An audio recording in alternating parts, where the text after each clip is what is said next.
hazlo, ¿no? Y en esa línea, ¿no? Yo creo que es importante lo que estás diciendo porque a veces cuando soy crítico con el tema de la red dorsal, la gente cree que estoy en contra del proyecto, ¿no?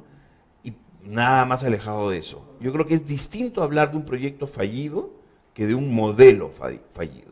Por supuesto, fallido es un adjetivo y por lo tanto no se sustenta, ¿sí? Es una opinión. La opinión se está cargada de una serie de elementos, pero cuando el ministerio dice susténtame que es fallido, la verdad es que entramos en un terreno de la subjetividad, ¿no? Es claro. Pero ¿sabes una cosa?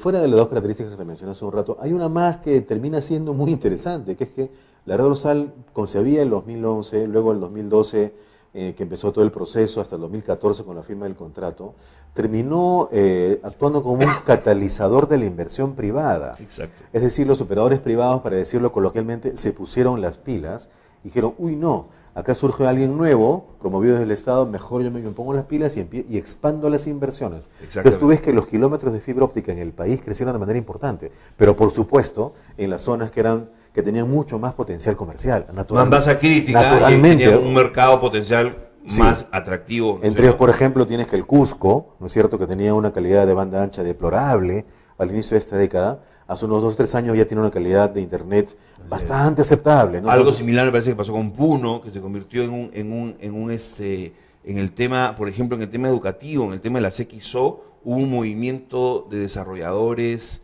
puneños para las XO y para las imágenes en Linux, muy fuerte en Puno, ¿no? El movimiento... Así es correcto. Entonces, pero todos esos aspectos que uno puede rescatar positivamente de la red dorsal, uno mira que hoy día el proyecto está entrampado. Entonces, ¿qué pasó en el camino? Exacto. Entonces, ¿qué resulta? Que ese liderazgo político que permitió que ocurriera rápido, precisamente por ciertas rigideces en la estructura del Estado peruano, necesariamente trajo consigo algunos aspectos en el modelo que han terminado afectándolo. Por ejemplo, la tarifa de $23, famosa, ¿no?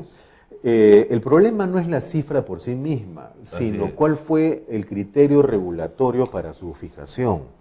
Es decir, por ejemplo, en ese instante, Ociptel ha dicho textualmente en un documento oficial, a mí nadie me preguntó, ¿no? Cuando Ociptel es el ente técnico en la materia.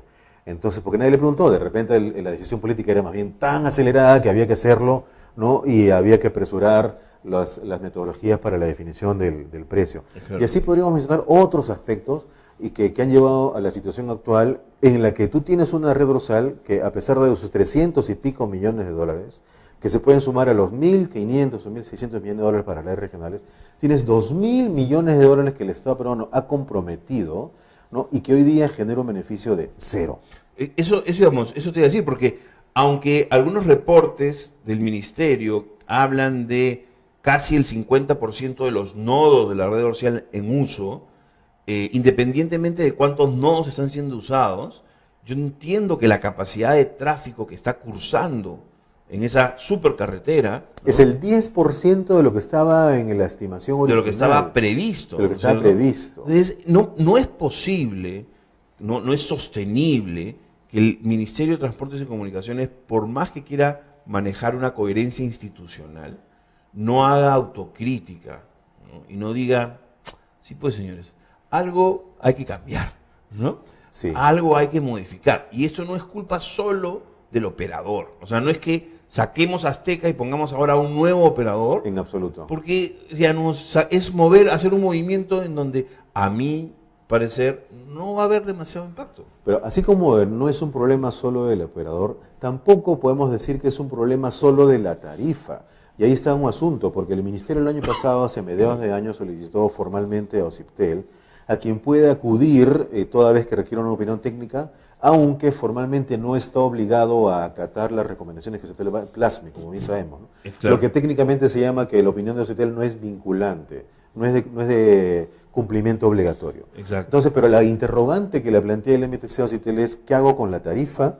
Y entonces en Ociptel, como legalmente debe ceñirse a responder la pregunta que el Ministerio le hace, dedica un documento de 200 páginas, elaborado con el rigor profesional que uno reconoce en Ociptel de años, ¿no? Pero para responder una pregunta que no es la pregunta correcta. ¿Ya? Entonces pone 4 alternativas para la tarifa, ¿no? Tiene que tiene que esforzarse por encontrar cierta racionalidad, una salida ahí, pero incluso a cada una de las 4 alternativas que da, le encuentra unos peros importantes. Y de las 4 recomendaciones se queda con una que es la famosa, en los últimos meses, flexibilidad tarifaria. Así es. ¿Ya? Pero que termina reconociendo en una de las páginas del informe, dice, pero por su caso, si pasados unos meses falla, igual podemos hacer que la operación de la red dorsal revierta al Estado. ¿Cómo que quedamos? Entonces, ya tú mismo estás diciendo que esto puede fracasar rotundamente. Entonces, creemos que allí la solución va mucho más allá de la tarifa, que es por eso nosotros insistimos bastante en que el enfoque que se le da al problema tal como está hoy día visible, es un enfoque muy orientado al lado financiero. ¿Cómo hacemos para que el Estado no entregue un centavo más de subsidio y no al enfoque estratégico? Es decir, ¿para qué creamos la red dorsal en principio? Además, yo creo Parece que nos hemos olvidado de eso. Para hablar en términos económicos también, ¿no es cierto? Hay algo que no sé si se está considerando, que es el costo de oportunidad. O sea, uno puede mirar el equilibrio económico-financiero de la concesión, que finalmente, ¿no?, es importante y es muy relevante para mucha gente en el MEF, ¿no? Y el Ministerio de Transportes y Comunicaciones tiene que lidiar con eso también. Sí. Pero el costo de oportunidad, o sea, lo que no está sucediendo, lo que está dejando de ganar el país por esa conectividad no utilizada, ¿no?, por esa promesa no cumplida, es altísimo, ¿no? Mira, lamentablemente no está calculado, o sí, de repente hay alguien que lo ha calculado. Mira, más allá del cálculo numérico como concepto, decíamos hace un rato que la red dorsal involucra 340 millones de dólares en valor presente. En valor nominal son cerca de 500 millones de soles, ¿no? Efectivamente, esos 500 millones de soles están hoy día dedicados ¿a qué? A subsidiar dos formas de estructura económica de los mercados que son bastante distinguibles entre sí. No es lo mismo cómo está el mercado de conectividad al Internet en una ciudad como Trujillo, que es la 3ª o 4ª ciudad en el Perú, versus una ciudad muy querida y muy hermosa, ¿no?, como por ejemplo Aymara, es la provincia de Purímac, ¿no?, que se encuentra en un nivel de desarrollo bastante menor. Sí, claro. Y nosotros podemos hablar en ese sentido de zonas competidas y zonas no competidas. Como decíamos hace un rato, los operadores privados se pusieron las pilas y han crecido sus redes en una dimensión importante, de manera tal que hoy día queda 1/3 de las provincias del Perú donde solamente está Azteca. En el otro 70% ya hay competencia. Y eso como tú bien decías, es un valor intrínseco del proyecto de red dorsal. Sí. ¿No es cierto? O sea, por eso yo creo que el proyecto no necesariamente el proyecto es fallido en la medida en que ha cumplido un rol, ¿no? Uno de los roles es dinamizar una inversión en infraestructura, ¿no?, con el anuncio, el solo trazado, es decir, el trabajo que se tomó el Estado peruano en trazar la red dorsal, en definir los nodos, en pensar su estructura y sacar a licitación, ese material es el material con que luego los operadores privados han dicho, la red dorsal, la gane quien la gane, pretende pasar por aquí, por allá, ¿no? Y entonces, eso es lo que de alguna manera ellos usaron en su propia Activó expansión. a los operadores privados. Activó, sí. Entonces eso ya está, es como un check, o sea, no, está bien, eso ya está, lo logramos, ¿no? Pero de repente en el camino, en cosas tan dinámicas como son las telecomunicaciones y los mercados, como tú bien dices, de distintos desarrollos, de repente ahora hay que hacer ajustes mayores. Porque, ¿sabes una cosa? Tal como ocurre en el mundo de innovación que tú mencionabas al comienzo, ¿no? Hoy día los mercados cambian cada vez más rápido y admitamos que buena parte de lo que vemos en el mercado hoy, hace 6 o 7 años, no era predecible. Así es. ¿Ya? Entonces, el Estado bien haría en decir, vaya, si hemos sido exitosos como Estado, en el sentido que hemos movido a los privados para que se pongan las pilas y expandan sus redes, ¿no? Pero eso ha dado como consecuencia que tengas hoy día 2 ámbitos geográficos claramente distinguibles.